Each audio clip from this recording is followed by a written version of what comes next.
저는 10년 전 남편과 이혼하고 시골에서 전원주택을 짓고 혼자 살고 있습니다. 서울에서 살다가 시골로 내려온 지 5년이 넘었네요. 도시 생활의 답답함을 벗어나 텃밭도 가꾸고 이웃들과 정을 나누며 평화로운 시골 생활을 즐기고 있었습니다. 그러던 어느 날 명절을 맞아 아들 부부가 찾아왔어요. 어머니, 오랜만이에요. 잘 지내셨죠? 그래, 잘 지냈다. 니네는 어떻게 지냈니? 저희도 잘 지내고 있어요. 어머니 텃밭 작물들이 잘 자라고 있네요. 며느리는 밝은 목소리로 인사를 건넸지만 저는 왠지 모를 불편함이 느껴졌습니다. 아들은 집안을 둘러보며 이것저것 구경하는 듯 했어요. 어머니, 집 서류는 어디에 보관하세요? 왜? 집 문서가 왜 궁금하니? 아니, 그냥 궁금해서요. 어머니 혼자 계시니까 걱정돼서. 아들의 말투에서 뭔가 다른 의도가 느껴졌습니다. 어릴 때부터 유독 돈에 집착하던 아들의 모습이 떠올랐어요. 저는 불편한 마음을 감추고 식사 준비를 하러 부엌으로 향했습니다. 어머니, 제가 도와드릴게요. 며느리가 따라 들어왔지만 그녀의 시선은 자꾸만 거실 쪽을 향하고 있었어요. 식사를 마친 후 아들과 며느리는 이런저런 핑계를 대며 집안 구석구석을 살펴보더니 서재에서 집 문서를 발견했나 봅니다. 어머니, 이거 보관하기 힘드시면 제가 맡아둘까요? 그냥 놔둬. 내가 알아서 할게. 저는 단호하게 말했지만 아들의 눈빛이 심상치 않았습니다. 명절이라고 찾아온 아들 부부의 방문이 단순한 효도가 아니었다는 걸 직감했어요. 이혼 후 홀로 아들을 키우며 모은 재산이었기에 더욱 마음이 불편했습니다. 아들 부부는 저녁까지 머물다 서울로 돌아갔지만 그들이 떠난 후에도 불안한 마음은 가시지 않았어요. 서재 문을 잠그고 중요한 서류들은 다른 곳으로 옮겼습니다. 세상에서 가장 믿었던 아들이 이제는 제 재산을 노리고 있다라고 느끼게 된 상황이었었죠. 다음 날 아침 텃밭에 나가 일하며 마음을 달래보려 했지만 쉽지 않았어요. 이웃집 할머니가 걱정스러운 눈빛으로 저를 바라보았습니다. 순자야, 무슨 일 있니? 얼굴이 안 좋아 보이네? 아니에요. 그냥 좀 피곤해서요. 마음 한켠이 쓰리고 아팠지만 자식 이야기를 꺼내기가 쑥스러워 말을 아꼈습니다. 평화롭던 제 시골 생활이 이렇게 흔들리게 될 줄은 몰랐어요. 밤이 되자 잠을 이루지 못하고 뒤척이다가 결국 수면제를 먹고 잠들었습니다. 아들과 며느리의 방문으로 시작된 그날의 불안감은 제가 앞으로 겪게 될 고통의 시작이었다는 걸 그때는 몰랐네요.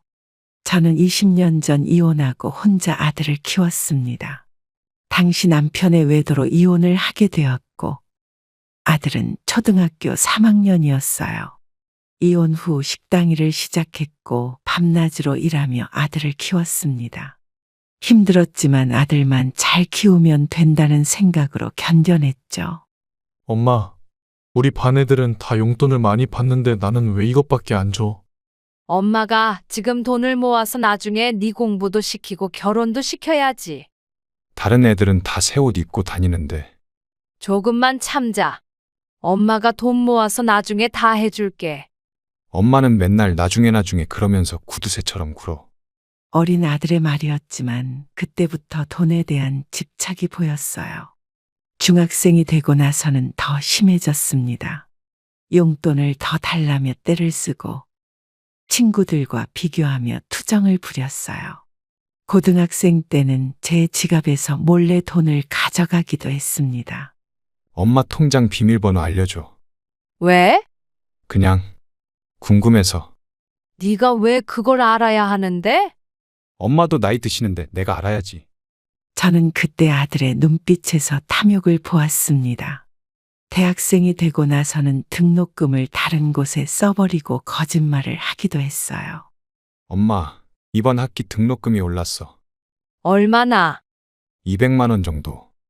나중에 알고 보니 친구들과 여행 가는데 써버렸더군요. 그때마다 화를 내기보다는 대화로 풀어보려 했습니다. 하지만 아들의 돈에 대한 집착은 점점 더 커져갔어요. 결혼할 때도 없는 살림에 무리해서 신혼집을 사줬습니다. 은행 대출을 끼고 가게를 더 열심히 했죠. 엄마, 나중에 다 효도할게. 그 말을 믿었던 제가 어리석었나 봅니다. 결혼 후에도 이런저런 명목으로 돈을 요구했어요. 사업한다, 투자한다, 기회가 왔다며 수시로 돈을 요구했습니다. 그럴 때마다 저는 마음이 무거웠어요. 제가 평생 모은 돈이 결국 도박이나 투자 실패로 날아가 버리는 걸 지켜봐야 했습니다. 그래도 내 자식이니까 하는 마음으로 참아왔어요. 하지만 이제는 달라졌습니다. 명절에 찾아와 집 문서를 뒤지는 모습을 보며 마음이 싸늘해졌어요. 저는 이제 제 노후를 지키기 위해 단단히 마음을 먹어야 할 것 같습니다. 평생 모은 재산이 자식 때문에 날아가는 걸 더 이상 지켜볼 수 없어요. 이제는 제 삶도 소중하다는 걸 깨달았기 때문입니다. 저는 며느리가 운영하는 유튜브 채널을 우연히 보게 되었습니다.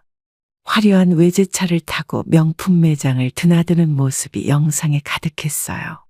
고급 레스토랑에서 식사하는 모습과 해외여행을 다니는 모습도 있었죠. 하지만 현실은 전혀 달랐습니다. 어머니, 요즘 경기가 너무 안 좋아서 또 돈 얘기하려고? 사업 자금 좀 빌려주시면 안 될까요? 지난번에 빌려간 돈은 언제 갚을 거니? 그건 곧 갚을게요. 그래, 얼마나 필요한데? 아들 부부의 호화로운 생활 이면에는 빚더미가 있었어요. 이웃에 사는 김 씨 아저씨가 은행에서 일하시는데 우연히 알게 된 사실이었습니다. 아들 부부는 여러 은행에서 대출을 받아 신용불량자 직전 상태라고 해요. 그런데도 매달 새 옷을 사고 비싼 차를 리스로 끌고 다닙니다.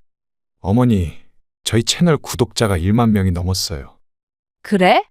돈은 좀 벌리니? 아직은 수익화가 안 돼서요. 허세로 가득 찬 영상만 올리면서 정작 수익은 없다고 하네요.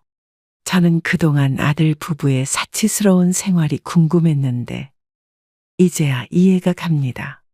빚을 내서 허세부터 부리는 모습이 안타까웠어요. 엄마, 이번이 진짜 마지막이야. 또 그 소리니? 이번 사업은 진짜 대박 날 것 같아. 매번 사업한다며 돈을 빌려가지만 늘 실패로 끝났습니다. 그런데도 유튜브에는 성공한 사업가인 척 허세를 부리고 있었어요. 동네 슈퍼마켓 주인 아주머니가 저에게 조심스럽게 말씀하셨습니다. 아들 내외가 여기저기 외상값이 많다던데. 주변 이웃들 사이에서도 소문이 파다했나 봅니다. 저는 이제 더 이상 아들 부부의 거짓된 모습을 두고 볼 수 없었어요. 나도 이제 나이 들어서 모아둔 돈 써야 되니까 더 이상 빌려줄 수 없다. 엄마, 이번만 도와주면 진짜 성공할 수 있어. 그만하자. 니네 사치 좀 줄이고 검소하게 살아. 아들은 제 말을 듣고 화를 내며 돌아갔습니다. 며칠 뒤 며느리가 올린 새 영상을 보고 한숨이 나왔어요.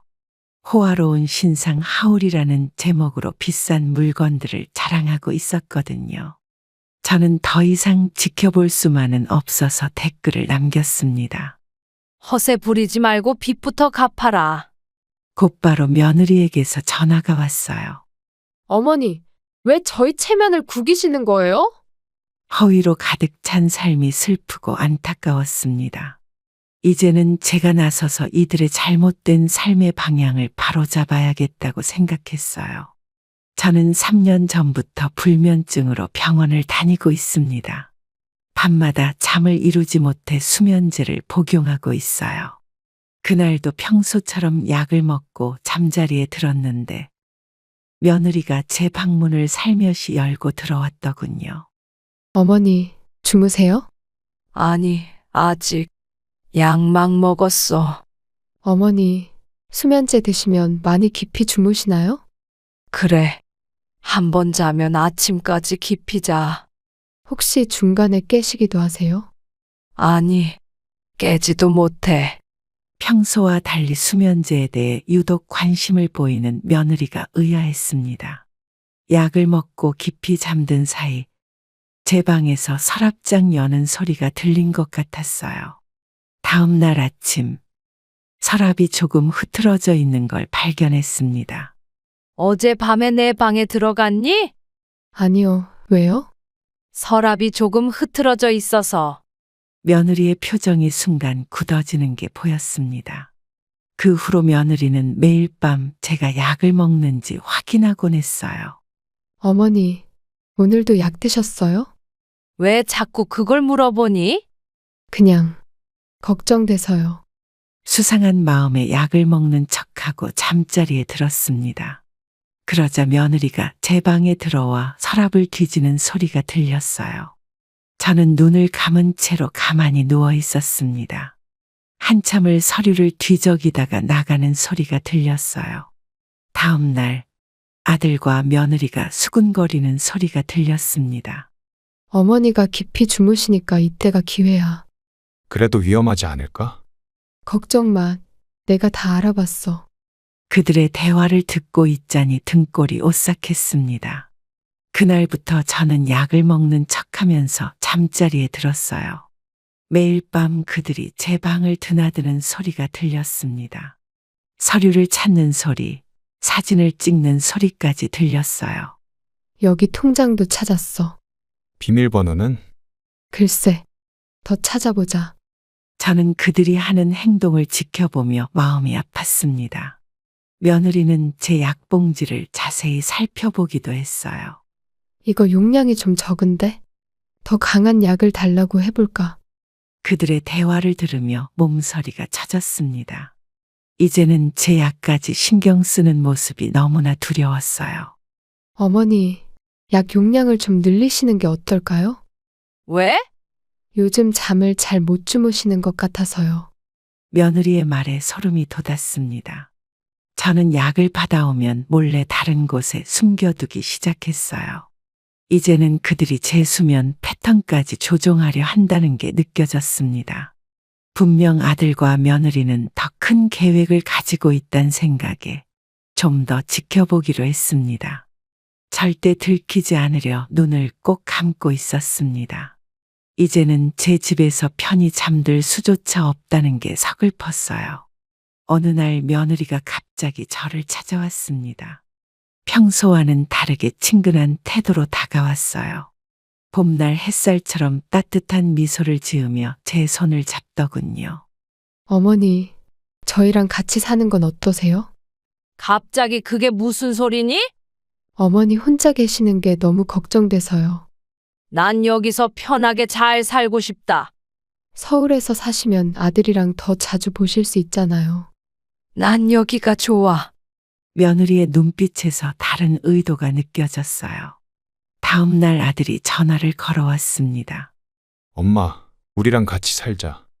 왜 갑자기 그러니? 엄마 걱정돼서 그래. 아들은 처음에는 반대하는 척하다가 슬그머니 제안을 했어요. 엄마가 원하신다면 우리가 시골로 내려갈게. 순간 저는 놀랐습니다. 도시 생활에 익숙한 아들 부부가 갑자기 시골로 내려오겠다니 이상했어요. 시골에서 뭘 하겠다고? 텃밭도 가꾸고 동네 일도 도와드릴게요. 며느리의 말투는 달콤했지만 뭔가 석연치 않았습니다. 그렇게 한 달 정도가 지나고 아들 부부가 짐을 싸들고 내려왔어요. 어머니, 이제 저희가 잘 모실게요. 처음에는 텃밭도 가꾸고 집안일도 도왔습니다. 하지만 그들의 시선은 자꾸만 제 서재로 향했어요. 저는 그들의 행동을 지켜보며 마음이 무거워졌지만 아들과 며느리의 비밀스러운 계획을 파헤치고 싶었습니다. 동네 이장님이 저를 찾아오셨습니다. 순자 씨, 아들 내외가 내려왔다면서. 네, 갑자기 효도한다고 하네요. 뭔가 이상한데. 조심하시오. 이장님의 말씀이 제 마음에 걸렸습니다. 며칠 뒤 아들이 은행에 가자고 했어요. 엄마, 통장 정리 좀 하자. 왜? 그냥 엄마 재산 관리 좀 해드리려고요. 난 내가 알아서 할 테니 신경 쓰지 마. 그날 이후로 아들 부부의 태도가 달라졌습니다. 더 이상 텃밭도 가꾸지 않고 집안일도 하지 않았어요. 하지만 서재 주변을 맴도는 횟수는 더 잦아졌습니다. 저는 이제 그들의 진짜 의도를 완전히 알게 되었어요. 시골 생활을 핑계로 제 재산을 노리고 있다는 걸 깨달았습니다. 이제는 밤마다 현관문 잠그기를 2번, 3번 확인하게 됐어요. 시골에서 며느리와 함께 지내기 시작한 지 일주일이 지났습니다. 매일 아침 며느리는 휴대폰을 들고 저를 따라다녔어요. 처음에는 시골 일상을 담는다고 해서 그러려니 했습니다. 하지만 뭔가 이상한 점을 발견하게 됐어요. 어머님, 오늘은 텃밭에서 일하는 모습을 찍어볼까요? 왜 자꾸 카메라를 들이대니? 요즘 시골 일상 영상이 인기가 많아서요. 난 찍기 싫다. 어머님, 사람들이 좋아하실 것 같은데. 그만하라고 했지? 며느리는 제가 모르는 사이에도 몰래 촬영을 했던 모양입니다. 어느 날 이웃집 할머니가 저를 찾아왔어요. 순자야, 네 며느리가 유튜브에 동영상 올린 거 봤니? 무슨 영상? 네가 나온 영상이 있더라고. 호기심에 며느리의 유튜브 채널을 찾아가 봤습니다. 시골 시어머니와의 일상이라는 제목의 영상이 여러 개 있었어요. 영상 속에는 제가 텃밭에서 일하는 모습, 밥 먹는 모습, 잠든 모습까지 담겨 있었습니다. 이게 뭐 하는 짓이니? 어머님, 구독자들이 좋아하시잖아요. 내 허락도 없이 왜 찍어서 올리는 거야? 다들 좋은 댓글 달아주시는데. 며느리는 아무렇지 않다는 듯이 말했습니다. 그날 이후로 며느리는 더욱 노골적으로 카메라를 들이대기 시작했어요. 제가 밥을 먹을 때도, 쉴 때도, 심지어 잠든 모습까지 찍으려 했습니다. 어머님, 이번에는 장 담그는 모습을 찍어볼게요. 난 네 장난감이 아니다. 저는 더 이상 참을 수 없어서 카메라를 치워버렸어요. 하지만 며느리는 제 모르는 사이에 계속해서 영상을 찍어 올렸습니다. 동네 사람들이 하나둘씩 영상을 봤다고 이야기하기 시작했어요. 이장님은 저를 걱정하는 눈빛으로 바라보셨습니다. 순자 씨, 며느리가 찍은 영상이 좀 이상해 보이던데. 저는 그제서야 며느리의 진짜 의도를 눈치챘어요.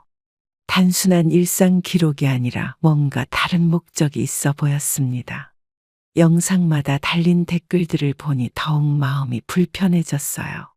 시어머님이 많이 힘들어 보이신다. 치매 초기 증상 같은데.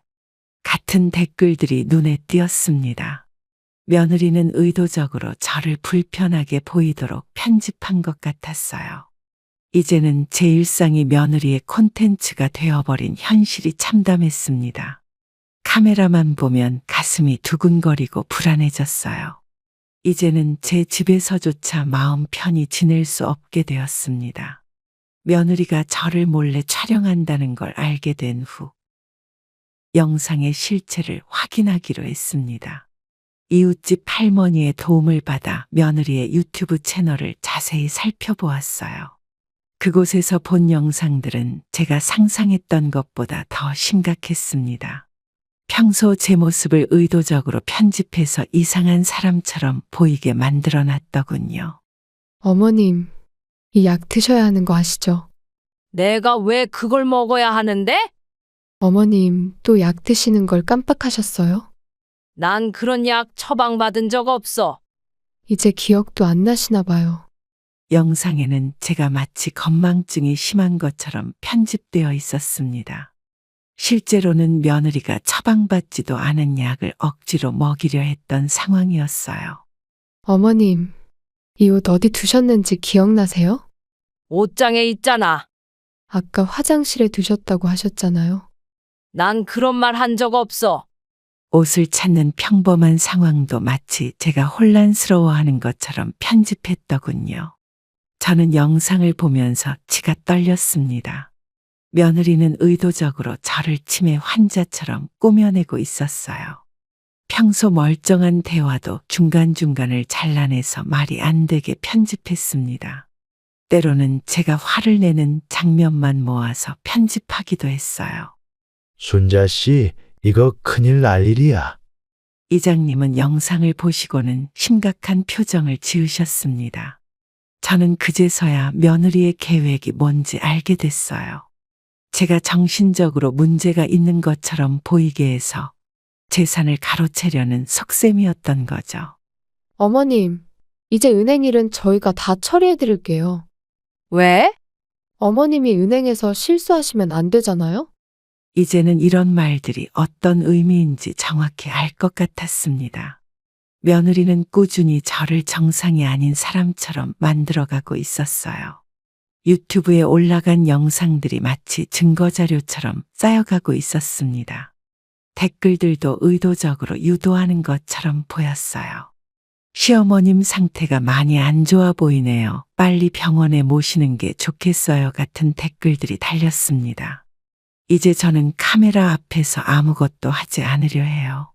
말 한마디, 행동 하나가 어떻게 편집될지 몰라 불안하기 때문입니다. 하지만 며느리는 더욱 교묘한 방법으로 저를 촬영하고 있었어요. 이런 일이 계속되면서 저는 점점 집안에서도 눈치를 보게 됐습니다. 어느 날 아들이 갑자기 저의 오랜 친구들을 찾아다니기 시작했습니다. 처음에는 단순히 안부를 묻는 줄 알았는데 알고 보니 저희 험담을 하고 다니더군요. 30년 지기인 영자가 저를 찾아와 걱정스러운 표정으로 말했어요. 순자야, 네 아들이 어제 우리 집에 다녀갔어. 우리 아들이? 무슨 일로? 네가 요즘 이상한 행동을 많이 한다면서. 무슨 이상한 행동? 길 잃어버리고 돈도 잃어버리고 그런다던데. 저는 그 자리에서 쓰러질 것 같았습니다. 아들이 저를 치매 환자로 만들려고 친구들에게까지 거짓말을 하고 다닌다는 사실이 충격이었어요. 다음 날은 동창회 모임에서 만난 친구가 전화를 걸어왔습니다. 순자야, 네 요즘 병원 다닌다며? 누가 그런 소리를 해? 네 아들이 그러던데. 치매 검사도 받았다고. 그런 적 없어. 아들이 집집마다 찾아다니며 저희 거짓 소문을 퍼뜨린 모양이었습니다. 어머니, 친구분들이 많이 걱정하시던데요. 네가 거짓말하고 다닌 거잖아. 걱정돼서 그런 거예요. 누구 걱정인데? 내 재산 걱정이지? 아들은 마을 이장님까지 찾아갔다고 합니다. 이장님은 저를 따로 불러 조심스럽게 말씀하셨어요. 순자 씨, 아들이 찾아와서 당신 얘기를 하더만. 무슨 얘기를 하던가요? 치매 초기라고 도와달라고 하던데. 저는 그 말을 듣는 순간 온몸에 힘이 빠졌습니다. 아들은 마을 곳곳을 돌아다니며 저를 치매 환자로 만들어가고 있었어요. 동네 사람들의 시선이 달라지기 시작했습니다. 걱정스러운 눈빛으로 저를 바라보는 이웃들이 늘어났어요. 순자 씨, 혹시 도움이 필요하면 말해요. 정 힘들면 요양원도 알아보시는 게. 이제는 친구들 모임에도 나가기가 두렵습니다. 마을길을 걸을 때도 누군가 저를 이상하게 보지는 않을까 불안해요. 아들은 이제 제 친구 관계까지 망가뜨리고 있었습니다.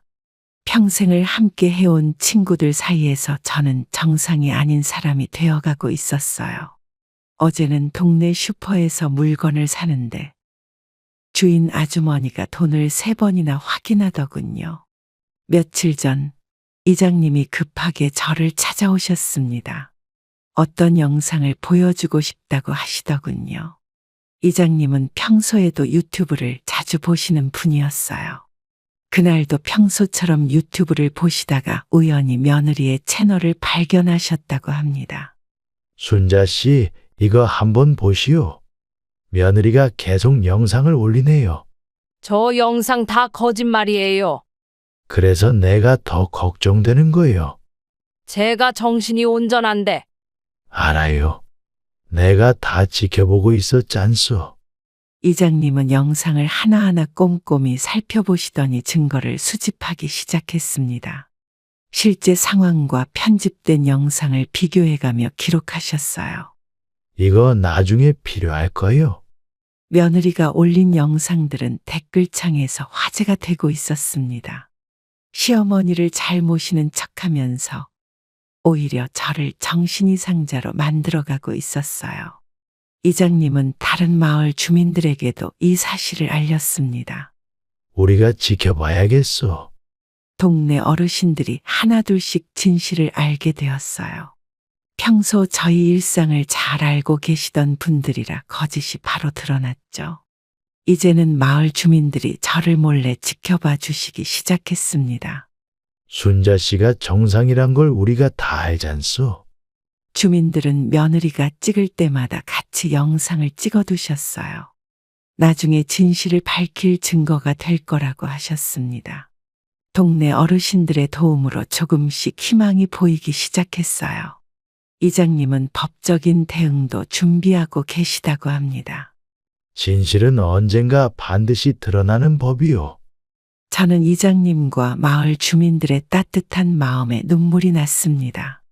혈육인 자식보다 이웃들이 더 가족 같다는 생각이 들었어요. 저는 결국 아들 부부와 마주 앉아 대화를 하기로 했습니다. 이장님이 보여주신 영상들을 보고 나서 더는 참을 수 없었어요. 거실에서 아들과 며느리를 불러 앉혔습니다.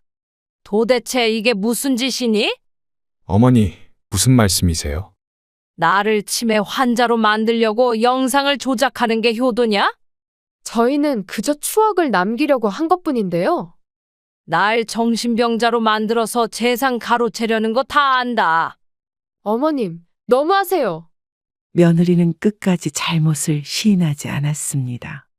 오히려 제가 의심이 심하다며 역공격을 해왔어요. 어머님이 요즘 저희를 너무 의심하세요. 그래, 다 의심하는 게 맞다. 보세요. 이런 식으로 화를 내시니까 저희가 걱정하는 거죠. 아들은 옆에서 며느리의 말에 동조하기만 했습니다. 그들은 제 분노를 오히려 치매의 증상이라고 몰아갔어요. 저는 그들이 찍은 영상을 하나하나 지적했습니다. 편집된 장면들, 거짓된 상황들을 짚어가며 말했어요. 하지만 그들은 끝까지 발뺌하기만 했습니다. 어머니, 그냥 일상을 담은 거예요. 저희가 왜 그런 짓을 하겠어요? 그들의 뻔뻔한 태도에 제 마음이 무너져 내렸습니다. 혈육이라고 믿었던 자식이 이렇게까지 달라질 수 있다는 게 믿기지 않았어요. 이제 그만 서울로 돌아가. 어머니, 저희가 모셔야. 난 혼자서도 잘 살 수 있어. 그들은 마지막까지 자신들의 잘못을 인정하지 않았습니다. 오히려 제가 예민하게 구는 것처럼 행동했어요. 이제는 제 자식이라고 생각하고 싶지도 않았습니다. 평화롭던 제 삶을 망가뜨린 그들을 더는 보고 싶지 않았어요. 하지만 이것이 끝이 아니라는 걸 그때는 몰랐습니다. 그들은 이미 더 큰 계획을 세워두고 있었어요. 제가 사실을 알고 나서도 아들 부부는 계속해서 거짓된 영상을 올렸습니다. 이제는 더욱 교묘하게 편집을 했어요. 제가 화를 내는 장면만 모아서 올리거나 피곤해서 누워있는 모습을 마치 우울증 환자처럼 꾸몄습니다. 며느리는 영상마다 애처로운 목소리로 내레이션을 넣었어요. 어머니, 오늘은 기분이 좋으신가요? 왜 자꾸 그렇게 물어보니? 요즘 표정이 너무 어두우세요. 난 멀쩡해. 카메라 좀 치워. 어머니, 추억을 남기고 싶어서 그래요. 이런 영상에다 자막은 제가 정신적으로 이상하다고 적어놨습니다. 창문 밖에서 현관문 틈으로 심지어 제가 잠든 사이에도 촬영을 했어요. 시어머니의 불안한 하루, 치매 증상이 심해지시는 어머님 같은 제목으로요. 댓글에는 저를 걱정하는 말들이 가득했습니다. 며느리는 이런 댓글들에 더욱 자신감을 얻은 듯 했어요. 이제는 제가 밥을 먹다 흘리는 모습까지 클로즈업해서 올렸습니다. 순자야, 며느리가 또 이상한 영상 올렸더라. 친구 영자가 전화를 걸어 알려줬어요. 이제는 제 친구들까지 그 영상을 보고 있다는 게 너무 수치스러웠습니다. 아들은 이런 며느리의 행동을 말리기는커녕 도와주기까지 했어요. 카메라 각도를 조절해 주거나 조명을 비춰주는 식으로요. 엄마, 이제 그냥 순순히 따르는 게 좋을 것 같아. 뭘 따르라는 거니? 우리가 엄마 재산 관리해 드릴게요. 그들의 뻔뻔함이 점점 더 커져갔습니다. 이제는 제 일거수일투족을 감시하고 기록하면서 모든 것을 치매의 증상으로 몰아갔어요. 물건을 잃어버린 적도 없는데 제가 물건을 잃어버렸다고 거짓말을 하고 그걸 촬영했습니다. 길을 잃은 적도 없는데 제가 길을 헤매는 것처럼 편집해서 올렸어요. 더 이상 참을 수 없었지만 그들은 이미 많은 증거를 만들어 놓은 상태였습니다. 어느 날 동사무소에서 연락이 왔습니다. 아들 부부가 제 후견인 신청을 했다는 내용이었어요. 저를 정신적 장애가 있는 사람으로 신고한 것입니다. 저는 바로 동사무소로 달려갔습니다. 어머니, 저희가 다 알아서 할게요. 누가 후견인 신청하랬어? 어머님 건강이 많이 안 좋으시잖아요. 난 멀쩡해. 어머님이 그렇게 생각하시는 게 문제예요. 아들 부부는 유튜브 영상과 조작된 편지들을 증거로 제출했더군요. 제가 정신이 혼미하다며 쓴 것처럼 꾸며낸 편지도 있었습니다. 이 편지 내가 쓴 적 없어. 어머니 또 기억이 안 나시는 거예요. 이건 위조된 거야. 직원은 당황한 표정으로 저희를 바라보았습니다. 아들은 제가 치매 초기 증상이 있다며 진단서까지 만들어 왔어요.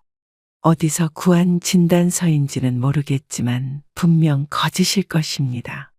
며느리는 유튜브에 올린 영상들을 증거라며 보여주었어요. 교묘하게 편집된 영상들이 마치 진짜처럼 보였습니다. 직원은 난처한 표정을 지었어요. 일단 조사를 해봐야 할 것 같습니다. 아들 부부는 이미 준비를 철저히 해온 것 같았어요. 이웃들의 거짓 진술서까지 준비해 왔더군요. 하지만 그들은 한 가지를 몰랐습니다. 이장님과 마을 주민들이 저를 위해 증거를 모으고 있었다는 사실을요. 이장님 도와주세요. 걱정 마시오. 우리가 다 지켜보고 있었어. 이장님은 실제 영상과 조작된 영상을 비교한 자료를 가져오셨어요. 마을 주민들의 진짜 증언도 있었습니다. 아들 부부의 계획은 서서히 드러나기 시작했어요. 그들이 준비한 거짓 증거들이 하나둘씩 밝혀졌습니다. 하지만 이것은 시작에 불과했어요. 아들 부부는 더 큰 계획을 가지고 있었나 봅니다. 그들은 법원에도 서류를 제출했다고 하더군요. 이제는 법적 싸움이 시작될 것 같았습니다. 저는 결국 이장님을 찾아갔습니다. 더 이상 혼자서는 버틸 수 없다는 생각이 들었어요. 이장님 댁 마당에서 그동안 있었던 일을 모두 말씀드렸습니다. 이장님, 제가 이럴 줄은 몰랐어요. 우리도 다 지켜봤어. 도와주실 수 있나요? 그래서 동네 주민들과 이미 상의를 했지. 다들 순자 씨가 얼마나 정상인지 잘 알고 있어요. 마을 이장님은 벌써 대책을 세워두셨더군요. 동네 어르신들이 한 분, 두 분 모여들기 시작했습니다. 평소 저를 잘 아시는 분들이 많았어요. 우리가 증인이 되어주겠어. 순자 씨가 치매라니 말도 안 되는 소리지. 주민들은 아들 부부의 거짓말에 분노하셨습니다. 특히 제가 동네 노인회관에서 봉사활동을 했던 기록들을 가지고 계시더군요. 매주 노인정에서 봉사하는 사람이 어떻게 치매 환자예요? 이장님은 법률적인 조언도 해주셨어요. 동네에 있는 법무사 사무실도 소개해 주셨습니다. 증거는 우리가 다 모아놨으니 걱정 마시오. 주민들은 그동안 찍어둔 영상도 보여주셨어요. 제가 동네 행사에서 사회를 보고 회계를 맡아서 하던 모습들이었습니다. 이런 영상들이면 충분할 거예요. 이장님은 경찰에도 신고하는 게 좋겠다고 하셨어요. 재산을 노린 범죄일 수 있다는 거였습니다. 동네 주민들은 한마음 한뜻으로 저를 도와주시겠다고 했어요. 우리가 있지 않소. 그 말씀이 저에게는 큰 힘이 되었습니다. 혈육보다 더 따뜻한 이웃들이 있어 감사했어요. 이제는 더 이상 두렵지 않았습니다. 진실은 반드시 밝혀질 거라는 희망이 생겼어요. 며느리의 유튜브 영상들이 하나둘씩 거짓으로 밝혀지기 시작했습니다. 이장님과 마을 주민들이 모아둔 실제 영상과 대조되면서 그들의 거짓말이 드러났어요. 제가 길을 잃었다던 날, 사실은 이장님과 함께 마을회관에서 회의를 하고 있었습니다. 며느리가 제가 우울증 증세를 보인다며 찍은 날에도 저는 노인회관에서 봉사활동을 하고 있었어요. 어머니, 이제 어떻게 설명하실 건가요? 설명은 네가 해야지. 저희는 진심으로 걱정했을 뿐이에요. 거짓말로 사람 망가뜨리는 게 걱정하는 거니? 어머님, 그런 게 아니라 이제 그만 거짓말해라. 이장님이 제출한 증거들은 확실했습니다. 며느리가 올린 영상과 실제 상황이 완전히 달랐어요. 주민들이 찍어둔 영상에는 제가 정상적으로 생활하는 모습이 고스란히 담겨 있었습니다. 동네 노인회관에서 회계를 맡아보고 마을 행사의 사회를 보는 모습도 있었어요. 며느리는 이제 더 이상 변명할 말이 없어 보였습니다. 거짓으로 꾸며낸 영상들이 실제 증거 앞에서 무너져 내렸어요. 유튜브 채널의 댓글창에도 진실이 밝혀지기 시작했습니다. 영상이 조작된 것 같다. 실제 상황과 전혀 다르다. 는 댓글들이 올라오기 시작했어요. 며느리는 급하게 영상들을 삭제하기 시작했습니다. 하지만 이미 주민들이 모든 영상을 저장해 두었어요. 이게 다 증거가 될 거예요. 이장님의 말씀대로였습니다. 아들 부부가 저를 치매 환자로 만들려고 했던 모든 증거가 나왔어요. 그들이 올린 영상마다 실제 상황을 보여주는 반대 증거가 있었습니다. 이제는 법적인 대응을 할 차례였어요. 며느리의 유튜브 조작 사실이 밝혀지면서 그들의 다른 거짓말들도 하나씩 드러나기 시작했습니다. 진단서도 가짜였고 이웃들의 진술서도 위조된 것이었어요. 동네 주민들은 저를 위해 기꺼이 증인이 되어주시겠다고 했습니다. 이제 진실이 밝혀질 날이 머지않았다는 생각이 들었어요. 이장님과 마을 주민들은 그동안 제가 당한 학대 정황을 모두 영상으로 담아두셨습니다. 며느리가 몰래 카메라로 저를 찍던 모습, 밤중에 제 방을 뒤지던 장면들이었어요. 심지어 제가 잠든 사이 서류를 찾아보던 모습까지 있었습니다.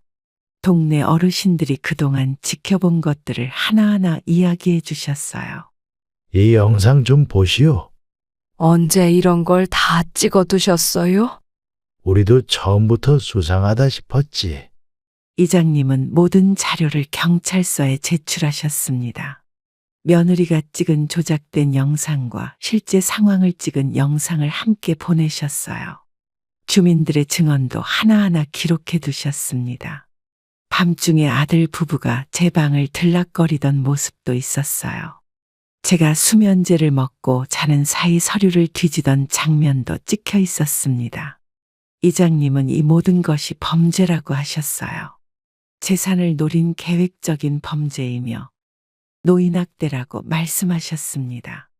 주민들은 그동안 제가 얼마나 고통받았는지 잘 알고 계셨어요. 우리가 다 지켜봤지. 순자 씨 고생이 이제 끝나겠네. 모든 증거가 경찰에 전달되었다는 소식을 들었습니다. 이제는 법의 심판을 받을 차례라고 하더군요.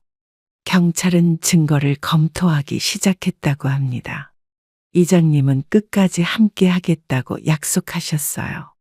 주민들도 한마음으로 저를 돕겠다고 하셨습니다. 이제는 더 이상 도망칠 곳이 없어 보였습니다. 아들 부부의 계획적인 범행이 하나씩 밝혀지고 있었어요. 주민들이 모아준 증거들은 너무나 명확했습니다. 저는 이제 진실이 밝혀질 것이라는 희망을 가지게 되었어요. 경찰 조사가 시작되고 아들 부부의 과거가 하나둘 드러나기 시작했습니다. 며느리는 전에도 유튜브로 사기를 친 전력이 있었다고 해요. 아들은 몇 년 전 대출 사기로 고소당한 적이 있었다는 사실도 밝혀졌습니다. 경찰서에서 며느리를 조사하던 중이었어요.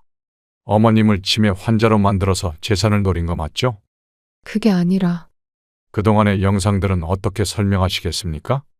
그건 단순한 일상 기록이에요. 조작한 영상도 있지 않습니까? 제가 그럴 이유가 없잖아요. 하지만 경찰은 이미 모든 증거를 확보한 상태였습니다.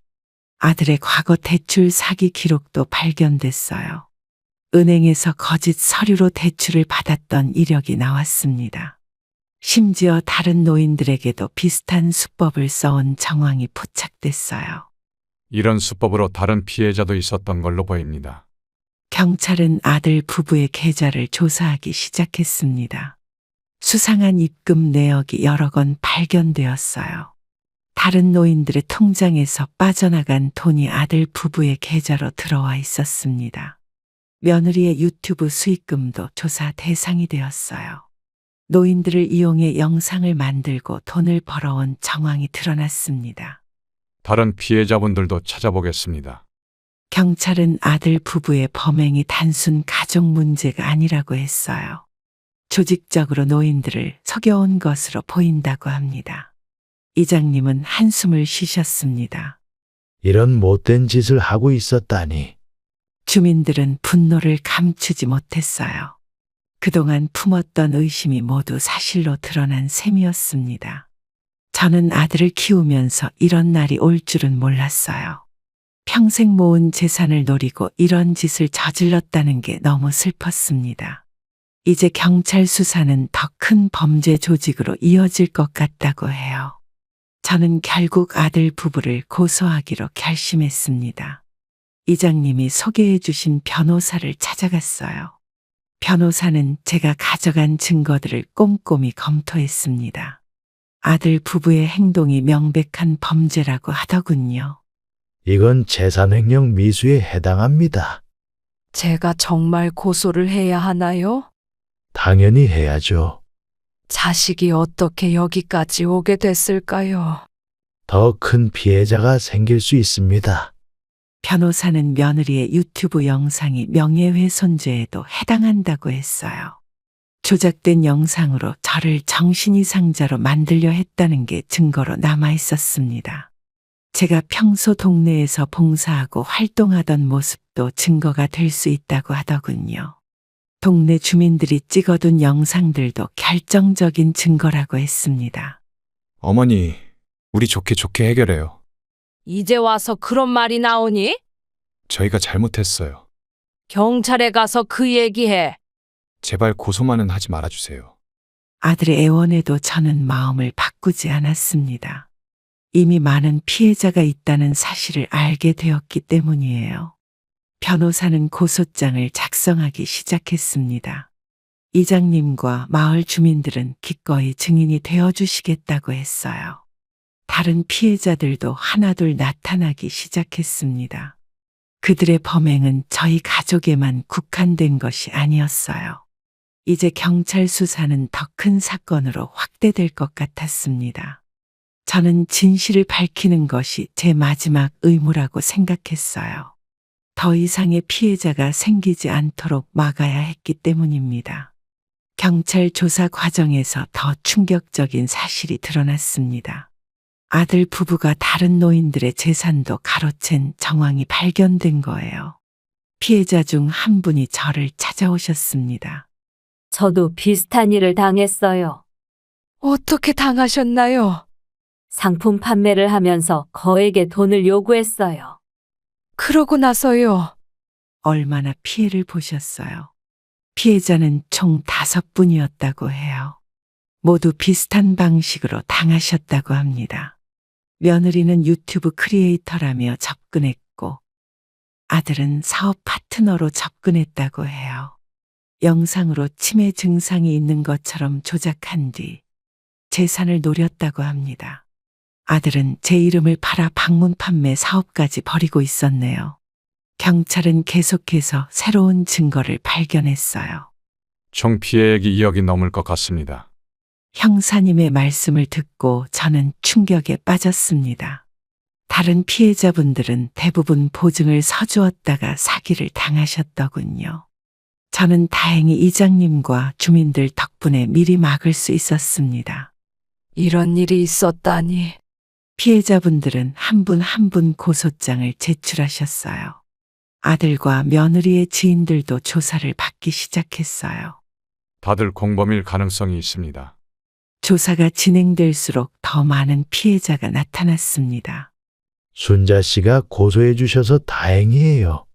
피해자분들은 저에게 감사하다고 하셨습니다. 덕분에 더 큰 피해를 막을 수 있었다고 하시더군요. 경찰은 이제 구속영장을 신청할 거라고 했습니다. 결국 아들 부부는 구속되었습니다. 검찰은 노인을 상대로 한 조직적인 범죄라고 판단했다고 해요. 이제 저는 시골집에서 다시 평화로운 일상을 보내고 있습니다. 이장님과 마을 주민들 덕분에 힘든 시간을 이겨낼 수 있었어요. 순자 씨, 이제 좀 편해지셨어요. 네, 덕분에 마음이 한결 가볍네요. 하지만 자식들이 이 지경까지 오다니 참 슬프네요. 저희가 있잖아요. 정말 감사합니다. 이제 텃밭이나 열심히 가꾸자고요. 그래야죠. 동네 어르신들은 저를 더욱 살뜰히 챙겨주십니다. 매일 아침 텃밭에서 일하다 보면 누군가 찾아와 주시곤 해요. 이웃들은 제가 혼자가 아니라는 걸 느끼게 해주셨습니다. 형사님이 연락을 주셨어요. 아들 부부는 혐의를 모두 인정했다고 합니다. 피해자분들과 합의를 원한다고 하네요. 이제 와서 무슨 합의인가요? 최소 2년은 실형을 살 것 같습니다. 이제는 마을에서 봉사활동도 다시 시작했습니다. 노인회관에서 말동무도 해드리고 식사 준비도 돕고 있어요. 주민들은 제가 일상으로 돌아온 것을 기뻐해 주셨습니다. 이장님은 이제 웃으면서 지내라고 하셨어요. 때로는 혈육보다 이웃이 더 따뜻할 수 있다는 걸 깨달았습니다. 매일 아침 텃밭에 나가면 새로운 희망이 보여요. 이제는 제 삶을 온전히 제 것으로 만들어가고 있습니다. 마을 주민들과 함께하는 시간이 더욱 소중하게 느껴져요. 어제는 할머니들과 함께 김장을 했습니다. 내일은 마을 회관에서 새로운 봉사활동이 시작될 거예요. 많은 일이 있었지만 저는 새로운 결심을 하게 되었습니다. 평생 모은 재산을 자식에게 물려주려 했던 계획을 바꾸기로 했어요. 이장님과 상해 끝에 노인복지시설을 짓기로 결정했습니다. 저처럼 자식들에게 상처받은 노인들을 위한 공간을 만들고 싶었어요. 순자 씨, 정말 좋은 생각이에요. 이렇게라도 의미 있게 써야 할 것 같아서요. 많은 분들에게 도움이 될 거예요. 혹시 부지는 어디로 생각하고 계신가요? 마을 입구 쪽이 좋을 것 같아요. 거기면 정말 좋겠네요. 이장님은 적극적으로 도와주시겠다고 하셨습니다. 마을 주민들도 한마음으로 저희 결정을 지지해 주셨어요. 복지시설 설계도도 완성되었습니다. 텃밭이 있는 아담한 2층 건물로 지을 예정이에요. 1층은 주간보호센터로 사용하고 2층은 문화공간으로 꾸밀 계획입니다. 순자 씨가 직접 운영하실 거예요. 네, 제가 할 수 있는 만큼 해보려고요. 우리도 돕겠습니다. 동네 어르신들은 봉사활동도 하시겠다고 하셨어요. 이제는 제 삶에 새로운 의미가 생긴 것 같습니다. 자식 때문에 받은 상처가 오히려 새로운 시작이 되었어요. 내년 봄에는 공사를 시작할 수 있을 것 같습니다. 벌써부터 기대가 되는군요. 앞으로는 저 같은 노인들이 생기지 않기를 바라는 마음입니다. 우리 마을이 따뜻한 노인복지의 모범이 될 수 있기를 희망해 봅니다. 이제 저는 매일 아침 설계도를 보며 새로운 꿈을 그리고 있어요. 자식에게 의지하지 않고도 행복한 노후를 보낼 수 있다는 걸 보여주고 싶습니다. 이것이 제가 선택한 새로운 삶의 방향이에요. 저는 이번 일을 겪으면서 많은 것을 깨달았습니다. 자식이라는 이유로 모든 것을 참고 견디는 것이 사랑이 아니라는 걸 알게 됐어요. 부모의 재산을 당연하게 여기는 자식들의 모습도 보았습니다. 하지만 이웃의 따뜻한 정을 통해 새로운 희망을 발견했어요. 혈육이 아니어도 진정한 가족이 될 수 있다는 것도 알게 되었습니다. 노후에는 자식에게 의지하기보다 스스로의 삶을 살아가는 것이 더 중요하다는 걸 깨달았어요. 이제는 저처럼 상처받은 노인들을 위해 제가 할 수 있는 일을 하려고 합니다. 우리 모두가 서로를 위하는 마음으로 살아간다면 더 따뜻한 세상이 되지 않을까요? 창가에 앉아 휴대폰을 보고 있는데 아들의 카톡방에 올라온 사진들이 눈에 들어왔어요. 호텔에서 연말 모임하기로 했어. 장모님이 좋아하실 것 같아서.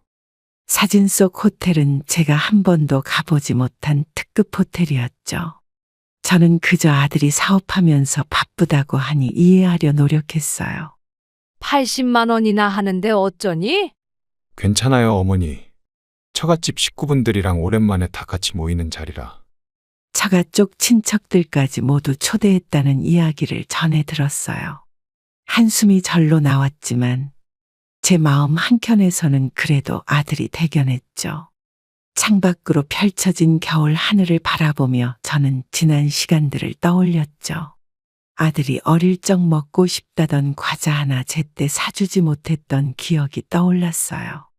어머님, 처갓집 식구들은 뭘 좋아하시려나? 아들의 목소리에서는 설렘이 묻어났어요. 식당 메뉴부터 자리 배치까지 꼼꼼히 준비하는 모습이 보였죠. 아들, 엄마랑은 언제 밥 먹을래? 다음에 시간 내서 꼭 뵐게요, 어머니.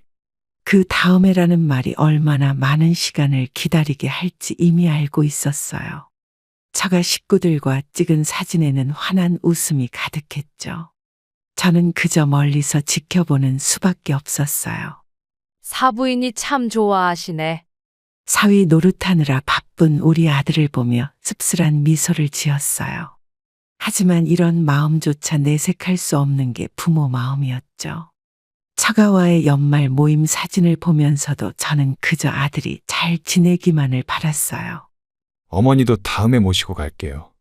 항상 다음을 기약하는 아들의 말에 저는 고개를 끄덕였어요.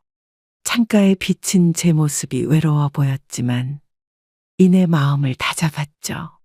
호텔 로비에서 찍은 단체 사진이 올라왔어요. 처가 식구들 사이에서 환하게 웃고 있는 아들의 모습이 보였죠. 사위가 이렇게 잘해주니 우리가 복이 있네요. 처가에서 들려오는 칭찬 소리가 제 귀에는 조금 쓸쓸하게 들렸어요. 창밖으로 하얗게 눈이 내리기 시작했죠. 어머니, 다음엔 꼭 같이 가요. 그 말을 듣고 저는 따뜻한 미소를 지었지만 마음 한켠이 시려왔어요. 텅 빈 거실에 앉아 저는 아들의 어린 시절 사진을 꺼내보았죠. 호텔 연회장에서의 품위 있는 모임 사진을 보며 제 마음도 조금은 뿌듯했어요. 아들이 성공해서 이런 자리를 마련할 수 있다는 것이 자랑스러웠죠. 어머님, 장모님이 정말 기뻐하세요. 그 말을 전해 들으며 저는 묵묵히 고개를 끄덕였어요. 며칠 전부터 연말 저녁 메뉴를 고민하며 장을 봐두었어요. 아들이 좋아하는 갈비찜도 손질해 재워두고 부추전도 부쳐놓았죠. 저녁 6시 아들의 전화벨이 울렸어요. 어머니, 죄송한데 오늘 처갓집에 먼저 가봐야 할 것 같아요. 아들, 엄마가 네 좋아하는 갈비찜도 해놨는데 다음에 꼭 먹으러 갈게요. 밥이랑 반찬들 다 했는데. 장모님이 편찮으셔서 처가 먼저 가보려고요. 그래. 사부인이 많이 아프시구나? 냉장고에 가득 채워진 반찬들이 눈에 들어왔어요. 주방 조리대 위에는 방금 부쳐놓은 부추전이 식어가고 있었죠. 창밖으로는 하얀 눈이 조용히 내리고 있었어요. 냄비 속 갈비찜 국물이 식어가는 소리가 들리는 것만 같았죠. 어머니, 정말 죄송해요. 아들의 목소리에는 미안함보다는 서두르는 기색이 묻어났어요. 전화를 끊고 거실에 홀로 앉아 있으니 집안이 유난히 조용했죠.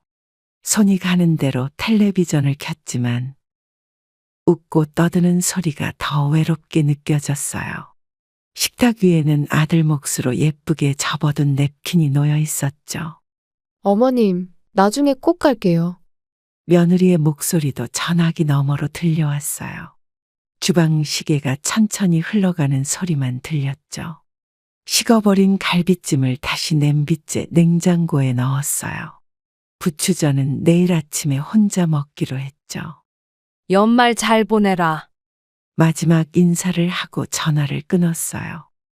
텔레비전에서는 연말 특집 프로그램이 한창이었죠. 식탁 의자에 걸쳐둔 앞치마를 정리하며 깊은 한숨이 나왔어요. 냉장고 문을 열 때마다 보이는 반찬들이 마음을 무겁게 했죠. 식탁 위에 빈 그릇들을 정리하면서 저는 묵묵히 내년을 기약했어요. 달력을 보니 올해도 얼마 남지 않았네요. 창가에 쌓이는 하얀 눈을 보며 저는 내년에는 좋은 일만 있기를 빌었죠. 텅 빈 식탁을 바라보며 혼자만의 연말을 보내게 되었어요. 연말이라 그런지 배달 앱에는 온통 할인 이벤트 광고가 가득했어요. 평소에는 배달 음식을 잘 시키지 않았지만 오늘만큼은 특별한 날이라고 생각했죠. 휴대폰으로 메뉴를 고르다가 옆집 할머니의 전화가 왔어요. 혹시 저녁 드셨어요? 아직이요. 지금 배달 음식 시키려고 하는 중이에요. 우리 집에 와서 드시지 그래요. 애들이 연락할 수도 있으니까 집에 있어야 할 것 같네요. 그럼 내일은 꼭 같이 밥 먹어요. 네, 내일은 같이 먹어요. 거실 시계는 어느새 저녁 7시를 가리키고 있었어요. 결국 제가 고른 메뉴는 평소 아들이 좋아하던 짜장면이었죠. 배달 예상 시간은 50분, 그 시간이 유난히 길게 느껴졌어요. 현관 앞에 놓인 택배 상자에는 아들이 보낸 연하장이 들어있었죠. 어머니, 배달 음식 시키지 마시고 밥 잘 챙겨 드세요. 카톡으로 온 아들의 메시지를 보며 쓴웃음이 났어요. 그래? 잘 먹고 있어. 사부인이랑 즐거운 시간 보내리? 맛있는 거 많이 먹어.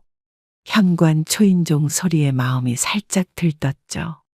배달원이 건넨 검은 비닐봉지 안에서는 따뜻한 김이 모락모락 피어올랐어요. 거실 테이블 위에 음식을 펼쳐놓으니 식탁이 조금은 풍성해 보였죠. 텔레비전에서는 연말 카운트다운 방송이 시작되고 있었어요. 저는 조용히 젓가락을 들어 면을 한 입 먹었죠. 어머니, 새해 복 많이 받으세요. 카톡으로 온 며느리의 메시지를 확인했어요. 옆집에서 들리는 가족들의 웃음소리가 유난히 크게 들렸죠. 식은 짜장면을 천천히 비우면서 내년에는 다 같이 모여 식사할 수 있기를 바랐어요. 창밖으로는 연말을 축하하는 불꽃놀이 소리가 들려왔죠. 먹다 남은 음식을 정리하면서 저는 내년을 기약했어요. 텔레비전 속 사람들은 하나같이 즐거워 보였죠. 비닐봉지를 정리하다 보니 배달원이 넣어준 새해 복 많이 받으세요 스티커가 보였어요. 그 작은 친절이 오늘따라 더 따뜻하게 느껴졌죠. 주방 쓰레기통에 비닐봉지를 버리면서 저는 다시 한번 깊은 숨을 내쉬었어요. 어느 날 아들이 들고 온 선물 봉투를 보면서 저는 무심코 웃음이 났어요. 편의점 로고가 찍힌 흰색 비닐봉지였죠. 현관에서 신발을 벗는 아들의 모습이 보였어요. 어머니, 오랜만에 왔어요. 어디 갔다 오는 길이야? 장모님 선물 사러 백화점 갔다가요. 무슨 선물인데? 이번에 새로 나온 명품백이요. 얼마짜리인데? 얼마 안 해요. 몇백만 원 정도. 주방에서 차를 준비하는 동안 아들은 저를 위한 선물을 꺼냈어요. 비닐봉지 안에는 편의점에서 산 듯한 초콜릿 상자가 들어 있었죠. 거실 소파에 앉아 아들과 마주보며 차를 마셨어요. 어머니, 제가 좋아하는 초콜릿이에요. 휴대폰을 보던 아들의 얼굴에 미소가 번졌죠. 장모님이 선물 받고 좋아하시네요. 아들의 휴대폰 화면에는 명품백을 들고 환하게 웃는 장모님의 사진이 보였어요. 식탁 위에는 아들이 사온 초콜릿이 덩그러니 놓여 있었죠. 아들, 저번에 장모님한테 준 선물은 얼마였어? 그거요? 380만 원이요. 그래, 엄마 선물은 얼마야? 아들은 급하게 말을 돌렸습니다.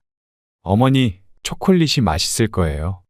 주방 조리대를 정리하면서 저는 묵묵히 고개를 끄덕였어요.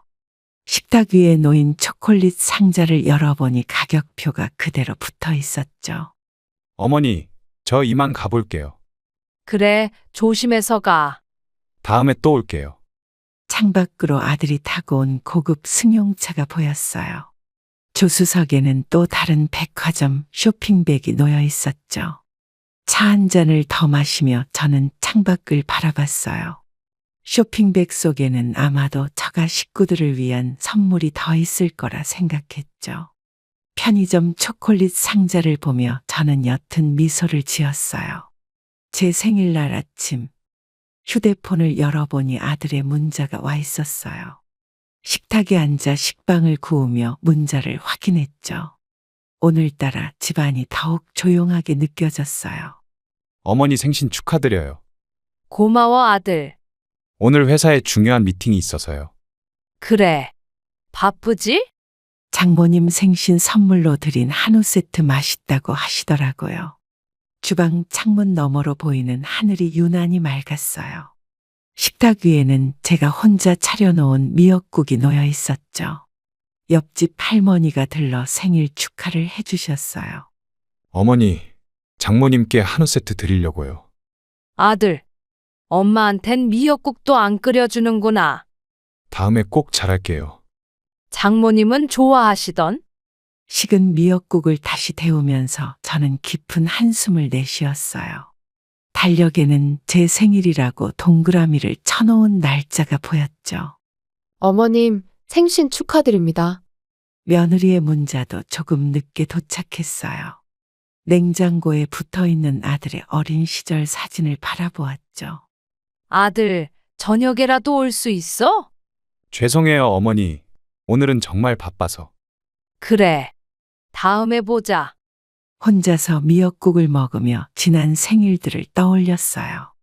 작년 이맘때 장모님 댁에서 찍은 생일 파티 사진이 생각났죠. 아들이 직접 골랐다던 90만 원짜리 한우 세트가 떠올랐어요. 어머니, 다음 생신에는 꼭 찾아뵐게요.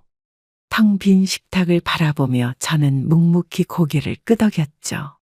창가에 놓인 화분에 물을 주면서 작은 위로를 받았어요. 내일 점심에 뭐 드세요?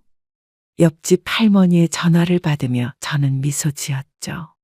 마트 전단지를 보다가 한우 세트 광고가 눈에 들어왔어요. 내년 생일에는 어떤 선물을 받게 될지 생각하며 저는 조용히 창밖을 바라봤죠. 아침부터 유튜브를 보다가 우연히 아들의 영상을 발견했어요. 사랑하는 장모님과 제주도 여행이라는 제목의 동영상이었죠. 영상 속에는 제주도의 푸른 바다가 펼쳐져 있었어요. 어머니, 제가 찍은 영상 보셨어요? 응, 방금 봤어. 장모님이랑 찍은 거예요. 네가 요즘 유튜브도 하는구나. 처갓집 식구들이랑 찍은 영상이 조회수가 많이 나와서요. 동영상에는 온 가족이 함께 찍은 식사 장면도 있었어요. 한라산을 배경으로 환하게 웃는 모습이 보기 좋았죠. 옛날 제주도 여행을 가자고 했던 제 말이 떠올랐어요. 어머니도 다음에 모시고 갈게요. 그래. 장모님이랑 재미있게 다녀왔니? 네, 정말 좋았어요. 이번이 두 번째 제주도죠? 아들이 올린 다른 영상들도 하나씩 보게 됐어요. 모든 영상에는 처가 식구들과 함께한 추억이 담겨 있었죠. 휴대폰을 내려놓고 창밖을 바라보았어요. 어머님, 영상 재미있게 보셨어요. 그래. 잘 찍었더라. 장모님이 너무 좋아하시네요. 다음엔 우리도 같이 가자. 거실 벽면에 걸린 달력에는 아들과의 약속이 하나도 적혀 있지 않았어요. 아들의 유튜브 채널에는 새로운 여행 영상이 올라왔죠. 이번에는 부산 여행이었어요. 아들, 엄마랑은 언제 여행 갈래? 곧 시간 내서 모시러 갈게요. 그래. 바쁘지? 주방 창문으로 보이는 하늘이 유난히 높아 보였어요. 아들의 채널에는 매주 새로운 영상이 올라왔죠. 구독자들의 댓글에는 훈훈한 가족이라는 말들이 가득했어요. 어머니, 다음 영상은 꼭 어머니랑 찍을게요. 저는 조용히 고개를 끄덕이며 휴대폰을 껐어요.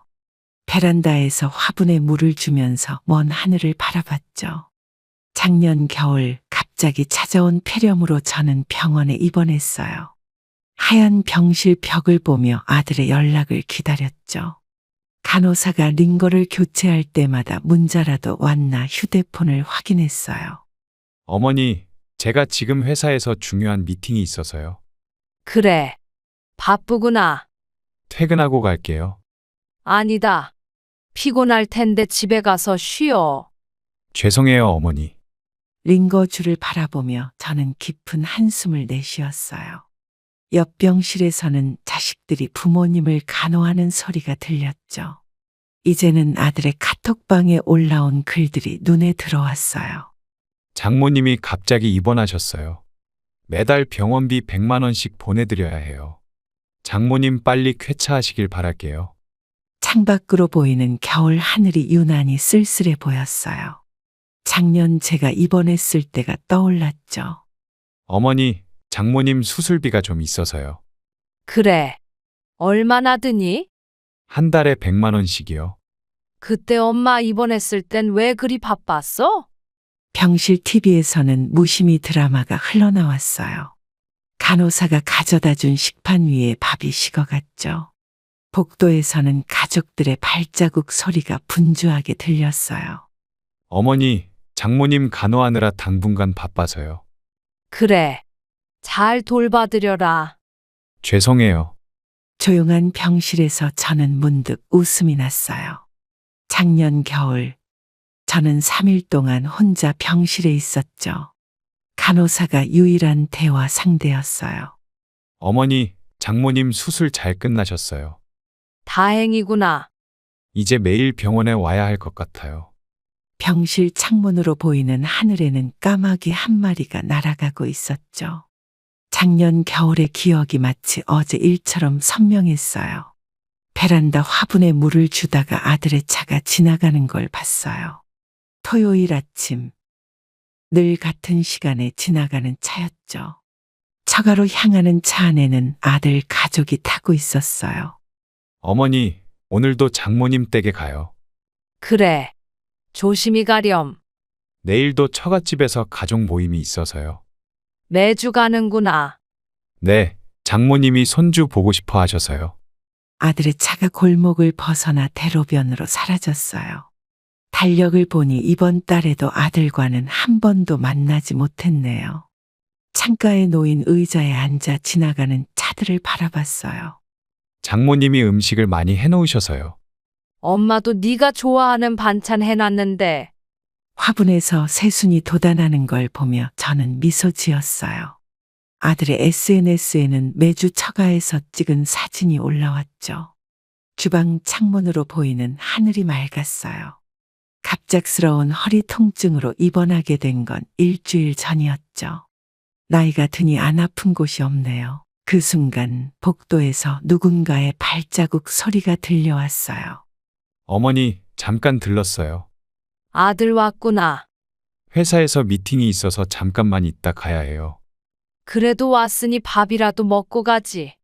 시간이 없어서요. 복도를 오가는 다른 환자 가족들의 웃음소리가 들렸어요. 옆 병실에서는 자식들이 부모님께 과일을 깎아주는 소리가 들려왔죠. 간호사가 링거를 교체하러 들어왔어요. 어머니, 저 이만 가볼게요. 방금 왔는데 벌써? 약속이 있어서 그쪽으로 가봐야 해요. 그래. 조심해서 가. 시계를 보니 아들이 병실에 있었던 시간은 고작 10분이었어요. 문을 닫고 나가는 아들의 뒷모습이 서둘러 보였죠. 간호사가 저녁 식사를 가져다 주며 걱정스러운 눈빛을 보냈어요. 저녁 무렵이 되자 병실 창문으로 노을이 보였죠. 옆 침대의 할머니는 오늘도 자식들과 도란도란 이야기를 나누고 계셨어요. 식어가는 병실 식사를 바라보며 저는 묵묵히 젓가락을 들었어요. 밤이 되자 병실은 더욱 조용해졌죠. 다른 병실에서는 가족들의 웃음소리가 끊이지 않았어요. 아들의 SNS를 보다가 우연히 하나의 게시물을 발견했어요. 장모님 사업장 방문이라는 글과 함께 찍힌 사진이었죠. 매주 주말마다 올라오는 사진들이 눈에 들어왔어요. 사부인 일 도와주느라 힘들지? 아니에요. 장모님이랑 같이 일하는 게 즐거워요. 엄마도 좀 도와줄래? 죄송해요. 지금은 너무 바빠서. 주방 창문으로 흘러드는 햇살이 유난히 따뜻했어요. 작은 반찬 가게를 하는 저는 혼자서 장사를 이어가고 있었죠. SNS에는 또 다른 사진이 올라왔어요. 어머니, 장모님이 새로 가게를 오픈하셨대요. 아들, 엄마 가게는 언제 와 볼 거야? 시간 되면 꼭 가볼게요. 바쁘구나. 처가 사업장에서 찍은 단체 사진을 보며 저는 한숨을 내쉬었어요. 빛바랜 간판 아래서 혼자 일하는 게 이제는 익숙해졌죠. 무거운 식재료 상자를 나르면서도 아들에게 연락할 수 없었어요. 어머님, 장모님 가게가 잘 되시네요. 그래. 네가 많이 도와주나 보다. 주말마다 가서 일손을 돕고 있어요. 반찬을 담는 손길이 잠시 멈췄어요. 작은 가게 안에는 저녁 무렵에 고요함이 가득했죠. 오늘도 어김없이 SNS에는 새로운 사진이 올라왔어요. 그래. 장모님 장사 잘 되니? 네, 제가 많이 도와드리고 있어요. 늦은 밤 반찬 가게 문을 닫으며 저는 쓸쓸한 마음이 들었어요. 내일도 혼자서 무거운 박스를 나르겠지만 아들에게 연락하지 않기로 했죠. 가게 앞을 쓸며 저는 묵묵히 하루를 마무리했어요. 아파트 앞 공원에는 평소와 같이 산책하는 사람들로 붐볐어요. 저는 늘 앉던 벤치에 자리를 잡았죠. 옆동에 사시는 김 할아버지가 평소처럼 다가오셨어요. 오늘도 혼자 나오셨네요. 네, 날씨가 좋아서 나와봤어요. 아들은 요즘도 안 오나요? 바쁘다고 하네요. 처갓집에는 잘 가나 봐요. 벤치 옆으로 단풍잎이 조용히 떨어졌어요. 공원을 가로지르는 산책로에는 손자와 함께 걷는 할머니들이 보였죠. 저는 무심코 한숨을 내쉬었어요. 우리 아들은 맨날 처갓집만 찾아가요. 요즘 젊은 것들이 다 그렇죠. 김 할아버지는 아드님이 자주 찾아오시나 봐요. 우리 아들도 별반 다르지 않아요. 공원의 가로등이 하나둘 켜지기 시작했어요. 멀리서 아이들 웃음소리가 들려왔죠. 운동하시는 어르신들의 모습이 보였어요. 우리 같은 부모 마음은 다 똑같죠. 그래도 한 달에 한 번이라도 왔으면 좋겠어요. 자식 농사가 제일 어려운 법이에요. 하늘에는 붉은 노을이 피어오르고 있었어요. 벤치 위로 떨어지는 낙엽을 바라보며 저는 작은 위로를 받았죠. 이웃 할아버지의 따뜻한 말씀이 제 마음을 달래주는 것 같았어요. 다음에 또 나와서 이야기 나눠요. 네, 저도 이렇게라도 말동무가 있어 좋네요. 내일도 같은 시간에 나오실 거죠? 저녁 공기가 조금씩 쌀쌀해지기 시작했어요. 멀리서 들려오는 귀가하는 발걸음 소리가 왠지 정겨웠죠. 공원의 가로등 불빛이 우리가 앉은 벤치를 조용히 비쳤어요. 이제 들어가 보시죠. 네, 오늘도 좋은 말씀 감사해요. 힘내세요.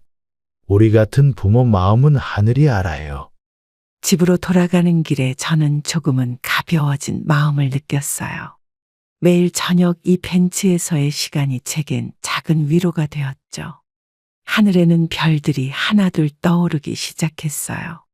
설날 아침, 저는 일찍부터 차례상을 준비했어요. 평소보다 일찍 일어나 정성스레 음식을 만들었죠. 창밖으로는 하얀 눈이 조용히 내리고 있었어요.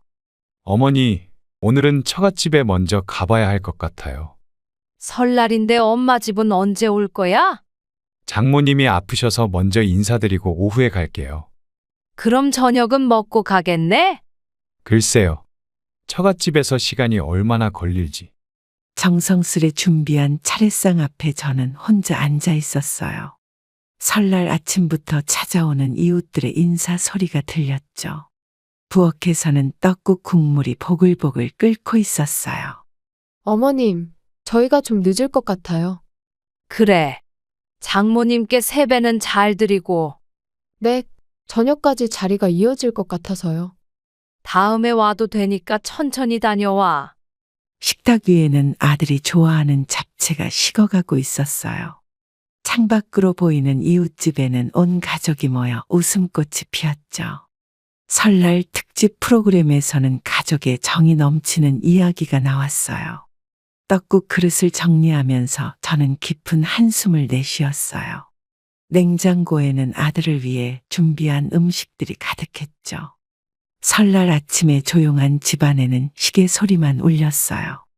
어머니, 장모님이 손주랑 더 있다고 가래요. 그리고 다들 많이 취하셔서 제가 보살펴 드려야 할 것 같아요. 그래. 좋은 시간 보내렴. 죄송해요. 다음에는 꼭 오래 있다 갈게요. 차례상을 정리하면서 저는 내년을 기약했어요.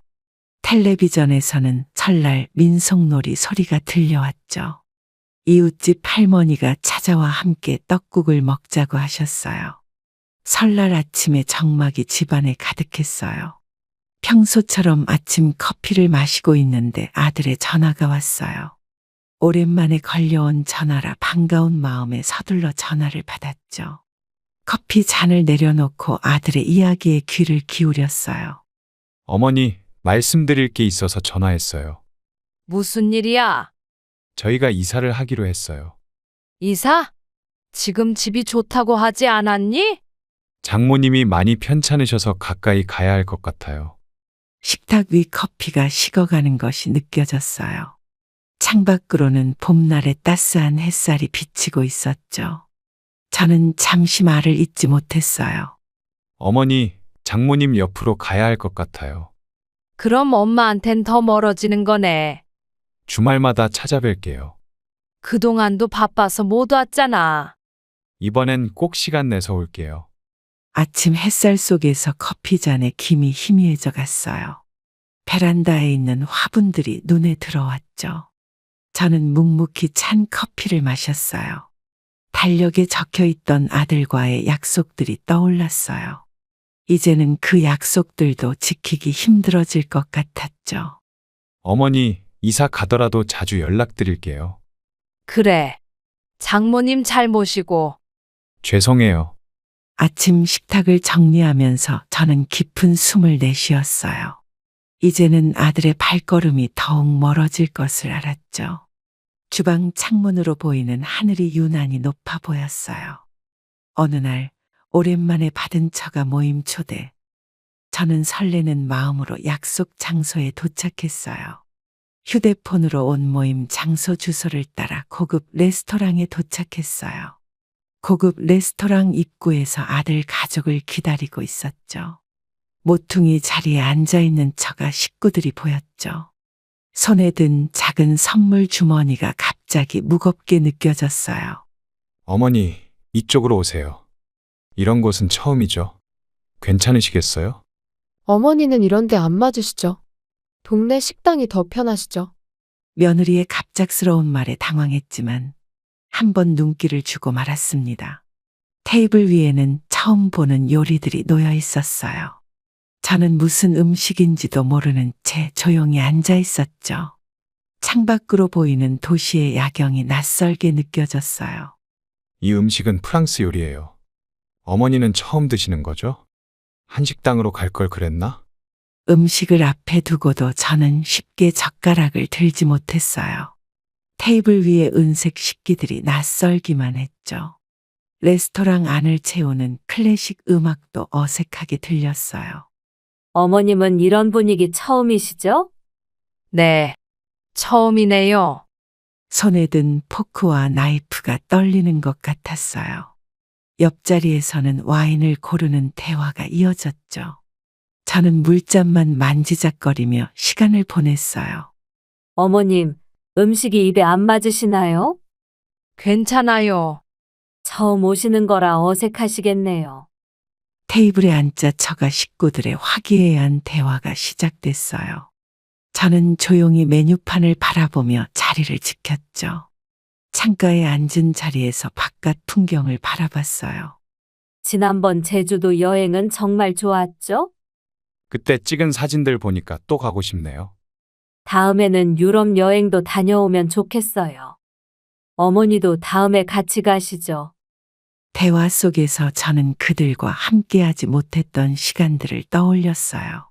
테이블 위에는 호텔 뷔페에서 찍은 사진들이 돌아다녔죠. 식사가 나오고 대화는 계속 이어졌어요. 어머님은 여행 다니시는 거 좋아하세요? 그동안 바빠서 별로 못 다녔네요. 다음에는 꼭 모시고 가야겠어요. 음식을 먹으면서도 저는 자연스레 대화에 끼지 못했어요. 그들만의 추억과 이야기가 계속해서 이어졌죠. 지난번 가족여행 때 찍은 영상 보여드릴까요? 우리 사위가 찍은 브이로그예요. 사부인이 제일 예쁘게 나오셨죠? 식사를 마치고 디저트가 나왔지만 저는 맛을 느끼지 못했어요. 테이블 위에는 여전히 그들의 행복한 추억이 가득했죠. 레스토랑의 은은한 조명이 테이블을 비추고 있었어요. 다음 여행은 어디로 가면 좋을까요? 어머니도 의견 내주세요. 글쎄, 어디가 좋을까? 자리에서 일어나며 저는 작은 미소를 지었어요. 창밖으로 보이는 노을이 유난히 붉었죠. 테이블을 떠나는 제 발걸음이 무거웠어요. 요즘 주식이 많이 올랐다면서요? 장모님이 추천해 주신 종목이 대박났어요. 우리 사위는 투자 감각이 있어. 장모님 덕분에 수익률이 30%나 됐어요. 테이블 위에는 태블릿으로 주식 차트를 보는 사람들이 보였어요. 저는 따뜻한 커피 잔을 만지작거리며 그들의 대화를 듣고 있었죠. 창가에 걸린 풍경화가 문득 눈에 들어왔어요. 사부인은 주식 투자 안 하세요? 저는 잘 몰라서요. 요즘은 누구나 다 하는 건데. 그냥 은행에 저금만 해두었어요.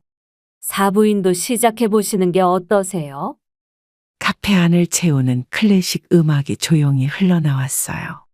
디저트를 앞에 두고도 저는 숟가락을 들지 못했죠. 주식과 투자 이야기는 계속해서 이어졌어요. 부동산 투자도 좋을 것 같은데요. 장모님이 추천하신 펀드도 괜찮아요. 저는 그저 커피 잔을 매만지며 시간을 보냈어요. 테이블 위에는 여러 개의 태블릿이 놓여 있었어요. 어머님도 한번 공부해 보세요. 나는 이런 거 어려워서. 요즘은 유튜브로도 많이 배울 수 있어요. 카페의 은은한 조명 아래서 저는 작은 한숨을 내쉬었어요. 디저트 위에 생크림이 천천히 녹아내리고 있었죠. 시계 바늘이 천천히 움직이는 소리가 들리는 것 같았어요. 다음에는 장모님이 투자 강의도 해주시겠대요. 어머님도 오셔서 들으시면 좋을 것 같아요. 식사를 마치고 디저트가 나왔지만 입맛이 없었어요.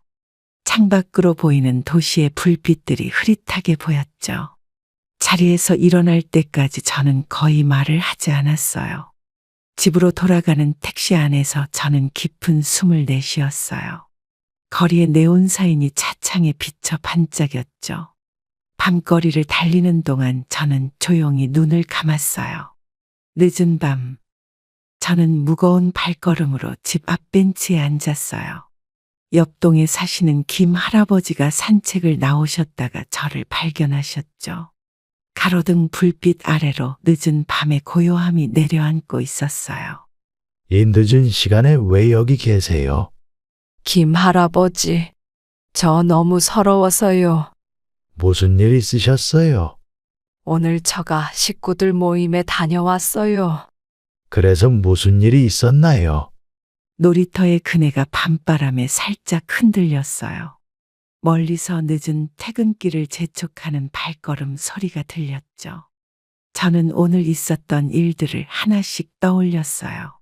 우리 아들이 너무 달라졌어요. 세상이 많이 변했죠? 제가 낡은 사람이 된 것 같아요. 전 이제 어떻게 해야 할지 모르겠어요.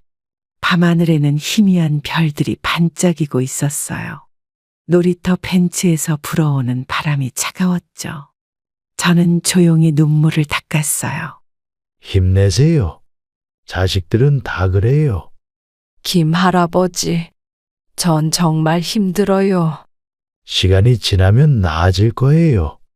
아파트 창문들의 불빛이 하나둘 꺼져가고 있었어요.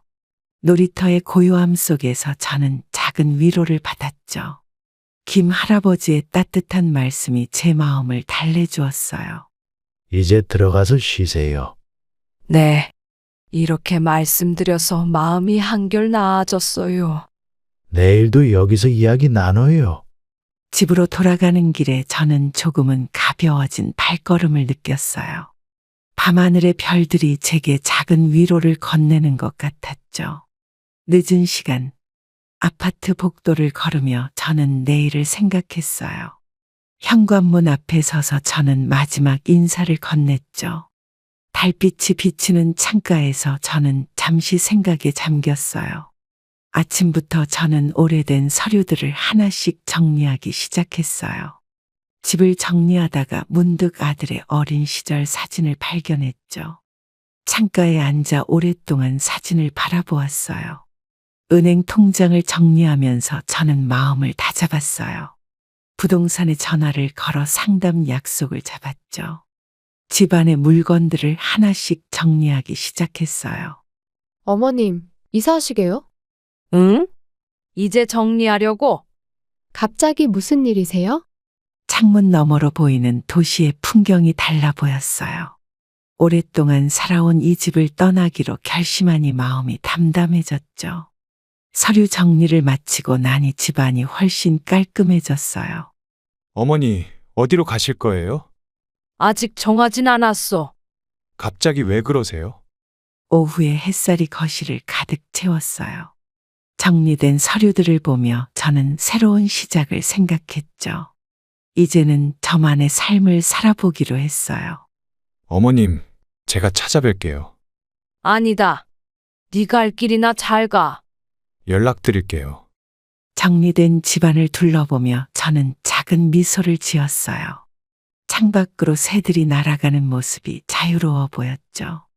이제는 제 인생을 찾아 떠날 시간이에요. 아침 일찍 법률사무소를 찾아갔어요. 조용한 상담실에는 중년의 여성 변호사가 앉아 있었죠. 창문으로 들어오는 봄 햇살이 책상 위에 따스하게 비쳤어요. 어떤 상담을 도와드릴까요? 제 재산을 정리하고 싶어서요. 자녀분과 상의는 해보셨나요? 아니요. 혼자 결정했어요. 많이 고민하신 것 같네요. 책상 위에는 제가 준비해온 서류들이 가지런히 놓여 있었어요. 통장과 부동산 관련 서류들을 하나씩 꺼내 놓았죠. 변호사는 서류를 검토하며 차분히 설명해 주셨어요. 현재 보유하신 재산이 꽤 되시네요. 다 정리하고 새로 시작하고 싶어요. 자녀분께서는 반대하실 수 있습니다. 제 결정이에요. 신중하게 생각해 보셨나요? 오전에 햇살이 상담실을 밝게 비추고 있었어요. 법률 서적이 가득한 책장이 눈에 들어왔죠. 저는 준비해온 메모를 꺼내 보았어요. 법적으로 문제는 없을까요? 절차대로 진행하면 됩니다. 얼마나 걸릴까요? 창밖으로 도시의 일상이 바쁘게 흘러가고 있었어요. 상담실의 시계 소리가 조용히 울렸죠. 변호사는 꼼꼼하게 서류를 검토하며 설명을 이어갔어요. 오늘부터 준비하시는 게 좋겠습니다. 네. 바로 시작하고 싶어요. 필요한 서류를 준비해 드리겠습니다. 상담을 마치고 나오는 길에 마음이 한결 가벼워졌어요. 봄바람이 불어오는 거리를 걸으며 저는 미소 지었죠. 이제는 정말 새로운 시작을 할 수 있을 것 같았어요. 다음 주에 다시 뵙겠습니다. 저는 흔들림 없는 발걸음으로 거리를 걸었죠. 봄날의 햇살이 제 앞길을 밝게 비춰주는 것 같았어요. 시골 부동산 앞에서 저는 잠시 망설이다 문을 열었어요. 봄날의 따스한 햇살이 창가로 비치고 있었죠. 중개사 아저씨는 친절하게 저를 맞아주셨어요. 집택을 알아보고 싶은데요. 혼자 사실 계획이신가요? 네, 조용한 곳으로 찾고 있어요. 마을 끝쪽에 좋은 집이 있는데 보실래요? 텃밭도 있나요? 차를 타고 마을 구석구석을 둘러보았어요. 푸른 산자락이 마을을 감싸고 있는 모습이 평화로워 보였죠. 들판에는 이미 봄 농사 준비가 한창이었어요. 이 집은 텃밭도 넓고 전망도 좋습니다. 마을 회관은 어디에 있나요? 걸어서 5분 거리에 있어요. 이웃분들은 어떠세요? 다들 인심 좋은 분들이에요. 마당에 심어진 매화나무가 예쁘게 꽃을 피우고 있었어요. 담장 너머로는 작은 밭이 보였죠. 산책로도 집 근처에 있다고 했어요. 집 안으로 들어서니 따스한 햇살이 마루를 비추고 있었어요. 가격은 어떻게 되나요? 생각하신 것보다 저렴할 거예요. 계약은 언제쯤 할 수 있을까요? 집을 나서는 길에 마을 전경이 한눈에 들어왔어요. 멀리 보이는 논밭이 평화로워 보였죠. 이곳에서라면 새로운 시작을 할 수 있을 것 같았어요. 내일 다시 와서 꼼꼼히 볼게요. 천천히 둘러보시고 결정하세요. 좋은 집을 보여주셔서 감사합니다. 돌아가는 길에 저는 이미 이곳에서의 생활을 그려보고 있었어요. 마을 입구의 버스 정류장에서 잠시 발걸음을 멈췄죠. 새들이 지저귀는 소리가 도시와는 다르게 정겹게 들렸어요. 오랫동안 살았던 아파트의 마지막 정리를 시작했어요. 크고 작은 짐들을 하나씩 정리하면서 추억들이 떠올랐죠. 부동산에서 연락이 와서 계약 날짜를 잡았다고 했어요. 어머니, 정말 이사 가시는 거예요? 응? 이제 떠나려고. 갑자기 왜 이러세요? 엄마도 이제 새로운 삶을 살고 싶어서. 어디로 가시는데요? 거실 한켠에는 아들의 어린 시절 사진들이 가지런히 놓여 있었어요. 필요한 물건들은 박스에 담고 오래된 것들은 정리했죠. 창문으로 들어오는 햇살이 익숙한 풍경을 비추고 있었어요. 어머님, 제가 도와드릴게요. 아니, 혼자 할 수 있어. 짐이 많으실 텐데. 가져갈 것도 얼마 없어. 새로운 집은 구하셨어요? 베란다의 화분들을 정리하면서 저는 깊은 숨을 내쉬었어요. 오랫동안 기른 식물들을 이웃에게 나눠주기로 했죠. 달력에 동그라미 쳐진 이사 날짜가 다가오고 있었어요. 어머니, 연락처라도 알려주세요. 나중에 정리되면 연락할게. 마지막으로 방안을 둘러보며 저는 마음을 다잡았어요. 내일이면 계약하고 떠날 거야. 그래도 한 번만 더 생각해 보세요. 이제 결정했어. 이사 날짜를 앞두고 집안은 점점 비어갔어요. 창문으로 보이는 익숙한 풍경을 마음에 담아두었죠. 오랫동안 살았던 집을 떠나는 마음이 담담해졌어요. 내일이면 계약이네요. 그래. 이제 떠나야지. 마지막으로 한 번만 더 생각해 보세요. 빈 거실에 혼자 앉아 마지막 밤을 보내며 저는 미소 지었어요. 새로운 시작을 앞둔 설렘이 조금씩 피어올랐죠. 이제는 저만의 삶을 찾아 떠날 시간이에요. 변호사 사무실에서 마지막 서류를 작성하고 있었어요. 아들에게 재산을 물려주지 않기로 한 결정이었죠. 창밖으로는 봄비가 조용히 내리고 있었어요. 어머니, 정말 이렇게 하시는 거예요? 더는 못 참겠다. 이제 그만할래. 그동안 제가 잘못했어요. 이제 와서 그런 말이 무슨 소용이야. 한 번만 더 기회를 주세요. 책상 위에는 재산 포기 각서가 놓여 있었어요. 변호사는 묵묵히 서류를 정리하고 있었죠. 창문에 부딪히는 빗소리가 마음을 적셨어요. 어머니, 제발 이러지 마세요. 이게 내 마지막 선물이다. 저희가 잘못했어요. 이제는 너희 갈 길이나 가거라. 어디로 가시는 건데요? 사무실을 나서는 발걸음이 어느 때보다 가벼웠어요. 우산을 펴들고 걸으며 저는 깊은 숨을 내쉬었죠. 이제는 정말 새로운 시작이 될 것 같았어요. 어머님, 연락처라도 알려주세요. 더는 연락하지 마라. 정말 이대로 가시는 거예요? 우산 아래로 떨어지는 빗방울 소리가 정겹게 들렸어요. 시골집으로 떠나는 버스 시간이 다가오고 있었죠. 짐은 이미 새 집으로 보냈어요. 엄마, 마지막으로 한 말씀만 해주세요. 행복하게 살아라. 죄송합니다. 터미널로 향하는 택시 안에서 저는 창밖을 바라봤어요. 비가 오는 도시의 풍경이 낯설게 보였죠. 이제는 저만의 새로운 삶을 시작할 수 있을 것 같았어요. 다시는 찾아오지 마라. 버스에 오르며 저는 마지막 인사를 건넸죠. 창밖으로 흐르는 빗방울처럼 지난 시간들이 흘러갔어요. 시골집 현관 벨이 울린 건 이사 온 지 한 달쯤 지났을 때였어요. 텃밭에서 막 상추를 따던 참이었죠. 현관문을 열자 아들과 며느리가 서 있었어요. 어머니, 죄송합니다.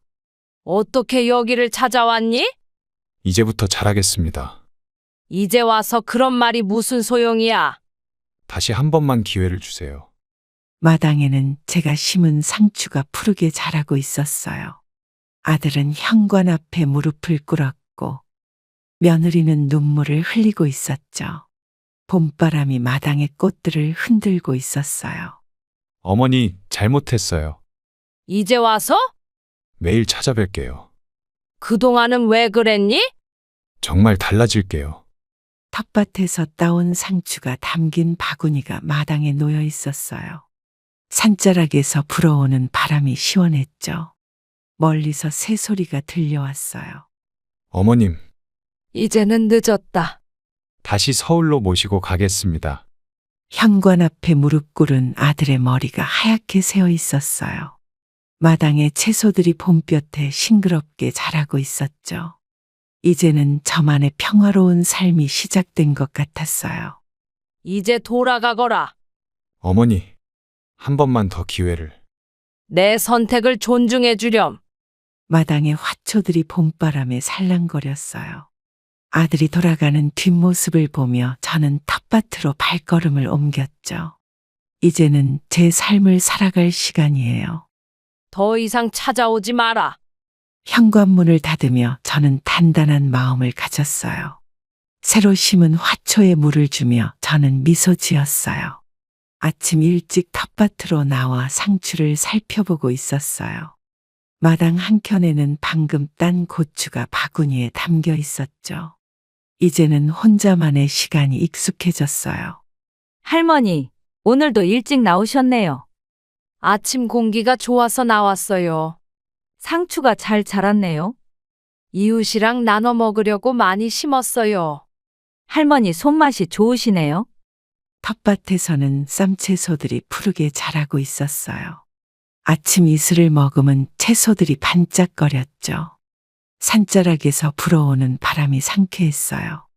오늘은 점심에 같이 드실래요? 방금 딴 상추로 쌈 싸 먹어요. 제가 김치도 가져올게요. 이웃이 있어 든든하네요. 할머니가 오신 뒤로 마을이 더 밝아졌어요. 마당 앞 꽃밭에는 봄꽃들이 활짝 피어 있었어요. 장독대에는 제가 담근 된장이 숙성되고 있었죠. 새소리와 풀벌레 소리가 정겹게 들렸어요. 할머니, 마을 회관에도 나오세요. 다들 할머니 기다리고 계세요. 오후에 시간 되면 갈게요. 작은 텃밭에서 수확한 채소들로 이웃과 나누는 즐거움이 생겼어요. 마을 사람들과 정을 나누며 지내는 일상이 행복했죠. 산책길에서 만나는 이웃들의 미소가 따뜻했어요. 할머니, 내일도 같이 산책해요. 그래요. 좋은 이웃이 생겨 기쁘네요. 할머니가 있어 우리가 더 기뻐요. 저녁이 되면 마당에 앉아 하늘을 바라보는 게 일과가 됐어요. 멀리 보이는 산자락이 평화로워 보였죠. 이제는 제 삶이 조용히 자리 잡아가고 있었어요. 좋은 하루 보내세요. 마을길을 걸으며 저는 미소 지었어요. 텃밭으로 돌아가는 발걸음이 가벼웠죠. 늦은 오후 텃밭에서 고추를 따고 있는데 차 소리가 들렸어요. 마을 입구에서 낯익은 차가 천천히 들어오고 있었죠. 저는 묵묵히 고추를 따면서 그들이 다가오기를 기다렸어요. 어머니, 찾아뵙습니다. 왜 또 왔니? 이제는 정말 잘하겠습니다. 돌아가. 이제는 서로 볼 일 없어. 제발 한 번만 더 기회를 주세요. 고추밭 사이로 가을바람이 살랑 불어왔어요. 멀리서 들려오는 새소리가 평화롭게 들렸죠. 저는 고추를 따면서도 시선 한 번 주지 않았어요. 어머님, 저희가 잘못했어요. 이제 와서 그런 말이 무슨 소용이야? 매일 찾아뵐게요. 난 여기가 편해. 어머니, 변호사한테 다 들었다.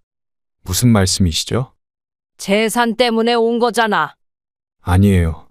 그게 아니라 아들의 눈빛에서 거짓말하는 모습이 보였어요. 변호사가 전해준 이야기가 떠올랐죠. 아들이 유산 상속 관련 문의를 했다고 해요. 어머니, 그동안 잘못했어요. 이제 와서 그런 말 하지 마. 다시 시작하면 안 될까요? 재산 때문에 이러는 거니? 그런 게 아니에요.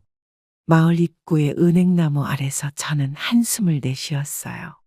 아들의 차 안에는 명품 가방이 보였죠. 여전히 허리허식을 좋아하는구나 싶었어요. 변호사님께 상속 문의했다면서? 그건 어머니를 위해서. 이제 그만 돌아가렴.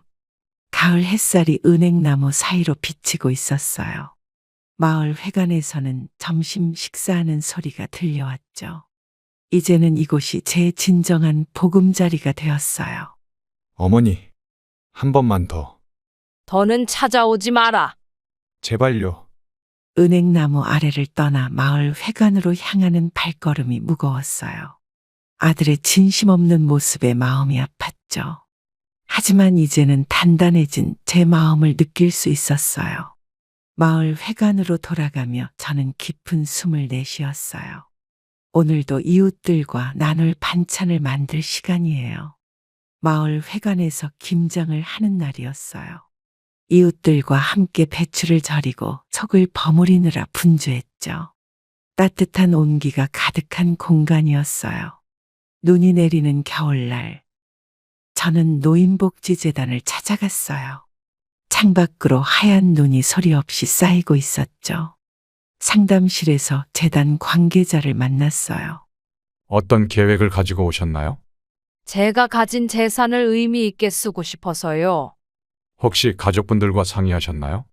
아니요. 이건 제 마지막 선물이 될 거예요. 고민이 많으셨겠어요. 책상 위에는 제가 준비해간 서류들이 놓여 있었어요. 상담실 창 너머로 복지관에서 생활하는 어르신들이 보였죠.